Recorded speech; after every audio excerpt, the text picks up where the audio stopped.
This has to be one of the wildest stories in music history.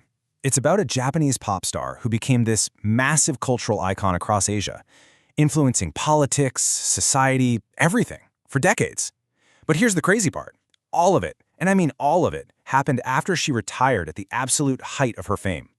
This is the story of the phantom pop star and the accidental power of a great song. So let's just start with the central puzzle, right? In 1980, Japan's biggest star, Momoe Yamaguchi, quits. She's only 21 years old, and she doesn't just step back, she completely vanishes from public life. But instead of being forgotten, her fame just explodes across Asia, in countries where she'd never even performed and where her music was actually officially banned. So how on earth does that happen? I mean, look at this timeline. It just doesn't make any sense. A star retires, and then she becomes this cross-continental phenomenon. To figure out how this happened, we have to look at the world she retired into, a world that, by all accounts, should have been completely, totally closed off to her music.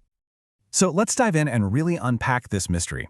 We're going to see how her music and TV shows somehow cross political minefields, building these cultural bridges that decades of diplomacy just never could.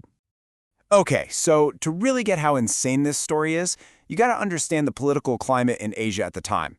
Before the 1980s, the idea of a Japanese pop star becoming beloved across the region was, well, it was frankly unthinkable. The whole region was pretty much walled off from Japanese culture. The memory of World War II was still incredibly raw. Governments in places like South Korea and Taiwan actively banned Japanese imports because they were trying to build their own national identities. And in mainland China, anti-Japanese sentiment was basically official policy, something the Communist Party used to stay legitimate. We're not just talking about cultural preferences here, these were hardened political barriers. The answer wasn't some government plan or a clever marketing campaign from Tokyo. Nope. The breakthrough came from a completely unexpected place, a kind of unique cultural crossroads that acted like a secret backdoor to the rest of Asia. And that's where Hong Kong comes in. See, as a multicultural British colony with a wide-open market, Hong Kong was the exception to the rule in Asia. It wasn't tied down by the same political resentments or cultural bans. It became this neutral zone, a massive diffusion center for culture. And this was the brilliant accidental system. Hong Kong's local music scene, Cantopop, was just exploding, and it desperately needed fresh melodies. Japanese pop songs were perfect. They sounded modern but still kind of familiar. So Hong Kong artists took Momo's hits, wrote brand new lyrics in Cantonese, and released them. These covers became gigantic hits all across Taiwan and Southeast Asia. It was only after people fell in love with these cover versions that they started asking, hey, who sang the original? An entire continent discovered her completely in reverse. And we're not just talking about one or two songs here. Dozens of her tracks were covered. Her final single was famously reimagined as Wind Continues to Blow by Leslie Chung, who became one of the biggest superstars in Asian history. That one song literally launched his career. Momo's music, filtered through Hong Kong, became the soundtrack for a generation that, at first, had no idea who she even was. But believe it or not, the most incredible chapter of this whole story took place in mainland China. In the early 1980s, China was just cautiously opening up to the world with its reform and open policy. The government decided to allow a few very carefully selected foreign cultural products in, and they made a choice that would have consequences nobody could have predicted.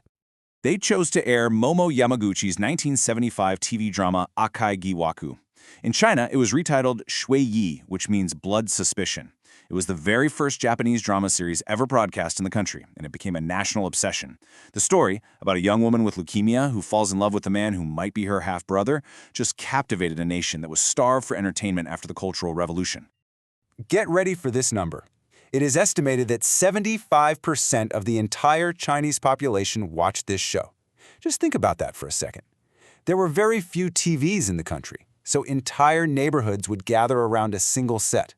People were so hooked that a black market popped up for homemade booklets with photos taken right off the TV screen, just so people wouldn't miss a single moment of the plot.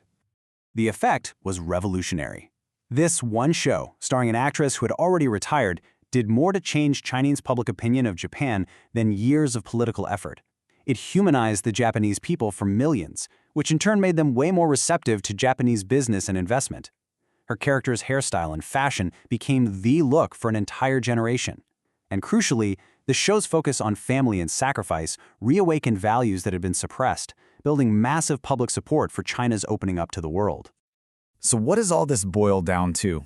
Ultimately, Momoe's story is a perfect, almost textbook example of a political science concept that we call soft power. So soft power isn't about military force or economic sanctions. That's hard power. It's about influence. It's when another country's people admire your values and your culture so much that they kind of want to be like you. Momoe Yamaguchi, without ever meaning to, became Japan's most effective cultural ambassador of the 20th century. She was winning hearts and minds in a way no government ever could. And the results were just staggering. In a survey from the year 2000, that's a full 20 years after she retired, Chinese citizens were asked to name a Japanese person. The number one answer wasn't a politician or the infamous wartime general Hideki Tojo. It was Momoe Yamaguchi. A retired singer was more famous than the prime minister who normalized relations or the general who represented wartime hostility. That right there is soft power. So her accidental breakthrough basically cracked open the door. It created a whole new template for cultural exchange, one that wasn't dictated by governments. It normalized the idea of enjoying pop culture from a neighboring country, even one with a really difficult history.